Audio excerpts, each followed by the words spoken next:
It was a cargo plane, 747. Like I said, the captain had 29 years experience.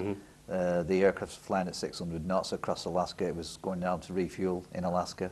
It actually was, the air traffic control picked up the large mothership with two smaller ships with it, and the size of the mothership was the size of 2 aircraft carriers. I think, was it flying to Anchorage Airport? It was flying to Anchorage, yeah. It was a Japanese airline. It was a cargo plane, 747. In Atlantic City, we had them play back on a scope, you would call it a scope, a plan view display, PVD, exactly what the pilot seen or what the controller seen, and we tied that in with the voice tape so we could hear exactly what the controller said and what he heard, and we taped it. And this craft was detected on the radar of the aircraft. It was so large. It was detected as a weather front. Yeah. It was seen by the pilot and co-pilot. Yeah. Who's drawn pictures of it. Pictures, and there were 2 smaller craft as well. 2 smaller craft, that's right. We came back the next day, briefed the administrator, Admiral Ingen, on what happened. He wanted a 5-minute briefing. After we started the briefing, he wanted to know if he could see the video. We put the video on. He watched the video, the whole video. The next day, he set up a meeting for me to give a dog and pony show to President Reagan's scientific staff.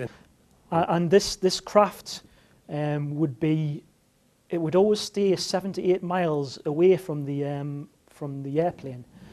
3 men from Reagan's scientific staff, 3 CIA people, 3 FBI people, and I don't remember who the other guys were, along with all the FAA experts that I brought with me that could decide or talk about the hardware and the software, how it worked.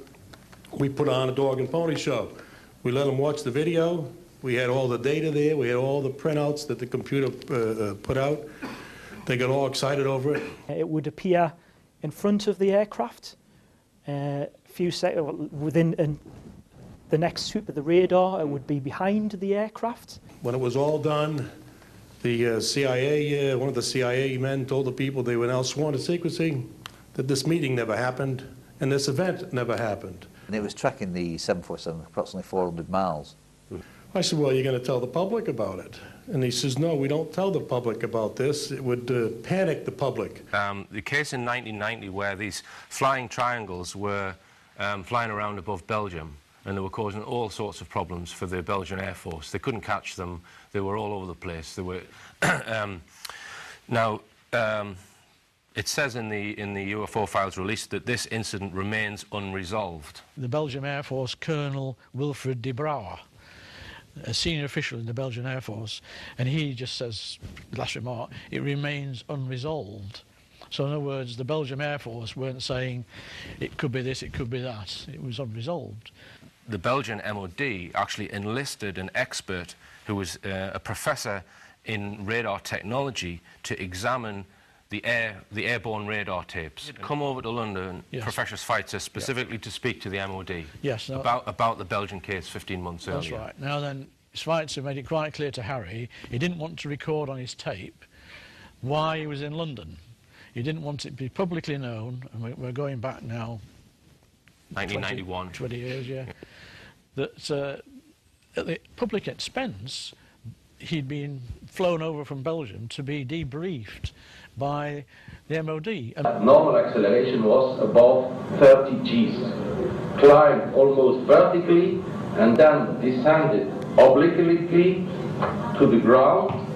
During the oblique descent, the UFO was flying supersonic at a speed of about 900 knots, and it disappeared from the radar. The radar of the F-16 lost the UFO when the UFO was reaching almost the ground. But at that moment, the UFO was observed visually by Belgian gendarmes. It means Belgian members of the Belgian state police.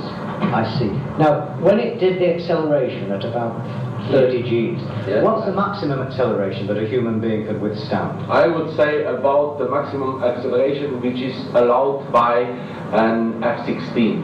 And that maximum acceleration is 9 Gs. There couldn't have been anything living in that machine, that UFO, as we understand life. I would say that with the present human technology, that's impossible. Yes. I thought this could be historical. This could be, you know, one of the biggest, or the starting point for the biggest event to hit mankind. So, about a week before May 9th. May the 9th, 2001. I decided I still had years left on my passport. A couple of days before I left the UK, I went to Dixon's and bought myself a camcorder. I've never used a camcorder in my life. Right. It was never even thought about a tripod. Yeah. So flew to the States. I knew a couple of the witnesses beforehand, so I could meet up with them when I got there. And on the day of the event, I had a press pass because it was press only. You had to show a pass. Cameras, all the media cameras. Yeah. I mean, I counted as they were getting set up. I counted sort of 25 TV cameras. Right. Apparently, it's only second only to Ronald Reagan appearing at the Washington D.C. That's right. In terms of numbers of cameras and numbers of news media, oh, bloody hell, this is amazing, bloody hell. Yeah. And there was a very good response. I mean, during the Q&A session at the end, a reporter for ABC News said that he tried to get stories like what some of the witnesses had said on TV. Onto the TV. Onto the TV, but they'd been spiked. I was aircraft control and warning operator while I was assigned to Klamath Falls, Oregon. In early 1970, I arrived at the radar site, and they were watching a UFO on a radar that was hovering at about 80,000 feet. It sat there for about 10 minutes and then slowly descended until it dropped off the radar, was gone for about 5-10 minutes, and then instantly reappeared at 80,000 feet, stationary. The next sweep of the radar, it was 200 miles away, stationary. It hovered there for about 10 minutes and redid the whole cycle twice more. When I found out what you normally do when you see a UFO, I was told that you notify NORAD, you don't necessarily write anything down, you don't write anything down, and you keep it to yourself. It's a need-to-know basis only. That was classified as secret. The ship reported merging out of the ocean near port bow, a brightly glowing reddish-orange elliptical object, approximately 70 feet in diameter, emerged out of the water, shot into space, traveling at about 7,000 miles per hour. He says, we documented them on radar. And he says, we didn't give them clearance. The standing order was let them fly through the radar beam. He says, we documented 6 to 7 UFOs. Now, we don't know who was guiding those, but they were certainly intelligent. And we don't know where they landed because they coalesced and disappeared. We had ground visual, ground radar, airborne visual, and airborne radar confirmation of some of these sightings. The individuals who made the sightings were everything from airline pilots, military pilots, police officers, some of the people that your lives depend upon. Late 1972, while stationed at the 753rd Radar Squadron in Sault Ste. Marie, Michigan, I received a couple panicky calls from police officers who were chasing 3 UFOs from Mackinac Bridge up I-75. Well, I looked up to the west, northwest, and to my amazement, there were lights flashing around the sky, moving at anywhere from what seemed like 2,400 to about 3,800 miles per hour. So I immediately checked the radar, confirmed that they were there, called NORAD, and they were concerned because they had 2 inbound B-52s going to Kinslow Air Force Base. So they diverted them because they didn't want any proximity of the 2. And that night I answered many calls from the police department, sheriff's department and stuff. And my standard response was that there was nothing on radar. And I will testify to this under oath to a congressional hearing. Go across the sky and stop, absolutely stop, come to a dead stop and reverse in an acute angle their direction. On a daily basis. These vehicles have been seen and confirmed all over the planet. Verified that I've been designated as a special consultant to the Congressional Research Service of the United States Library of Congress and was admitted to the room. I thereupon found photographs, some dozen photographs, of what is unquestionably an unidentified flying object on the ground that had crashed and plowed a furrow in a field of snow, and it was embedded in an embankment. There were United States Air Force personnel surrounding this craft, taking photographs of the craft. Such things do exist. Please believe me. I was in charge of the cryptographic center. I had a top secret crypto clearance at that time. And I can clearly recall seeing a message that went through my crypto center which said that a UFO had crashed on the island of Spitsbergen, Norway, and the team of scientists were coming to investigate it. Aerial photograph of the Earth, I'm assuming the Earth because it had pine trees on it, and the shadows of the craft or whatever it was were in the same angle as the trees. And by its very nature, UFO, and I wanted to clarify that to a gentleman that was talking to me, means unidentified. So I did not know what this was. But I realized at this point that it's very secret, that it was kept secret, because I asked him, what are you going to do with this piece of information? And he said, we always airbrush these out before we sell them to the public. So my radar was on standby, so I immediately turned it on and got the blip just outside of the ground clutter. I marked it on my radar screen. And then for a few minutes later, all of a sudden they took off. As they took off, the sweep came around, hit the blip. The second, and when it came around, it hit it again. That blip was 2/3 the way off my radar scope. In order to get that far at a constant velocity was 17,000 miles an hour. A lot of people talk about conspiracies over a shadow government. I'm willing to testify before Congress that these black operations do exist. They've compiled this 76-page document where they've submitted Freedom of Information requests to the Air Force, and they were given a vast amount of radar data from these 5 different radar sites. And I guess perhaps the military didn't expect them to actually analyze and tabulate all of the radar data. And they also got 17 witness reports as well.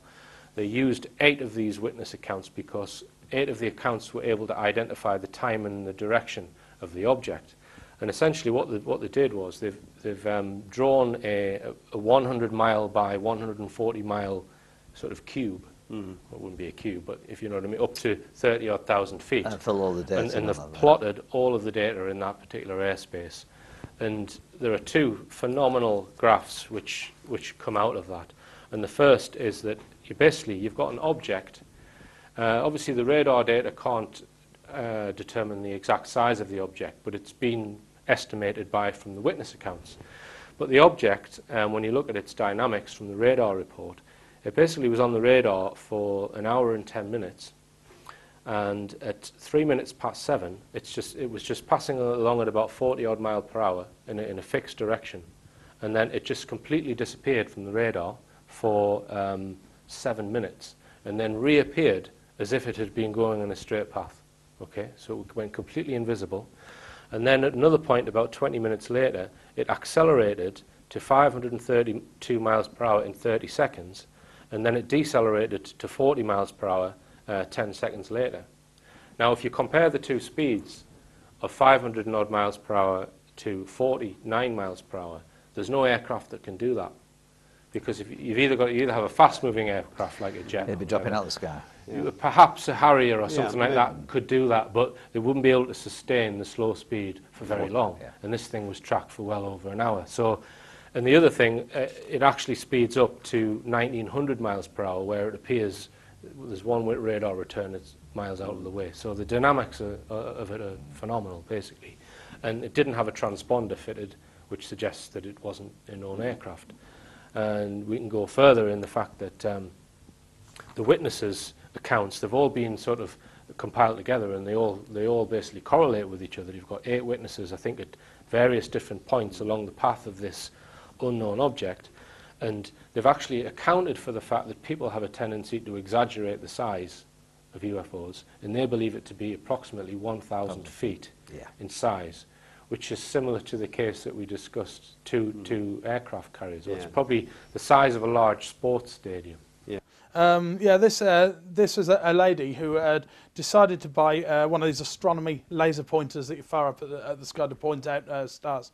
She decided to head out into the back garden to try out this thing, and she ended up at the sky, clear stars and moon fully visible, and she flashed it a couple of times, and at first there wasn't anything occurred, but after a short amount of time she suddenly heard a noise coming from off to her right, from in the direction of the next door neighbours. Sounded like somebody whirring a cord around very, very fast in circles, sort of a kind of whirring, pulsing type of noise. She turned around to see what it was and was absolutely astounded by what she saw. There over the neighbour's garden, hovering about 100 feet in the air, was a large black boomerang-shaped object. It had 5 green lights on the base of the object, right along both parts of it. It didn't turn towards her. It seemed to turn away from her. At this point, she became absolutely terrified and ran back inside the house.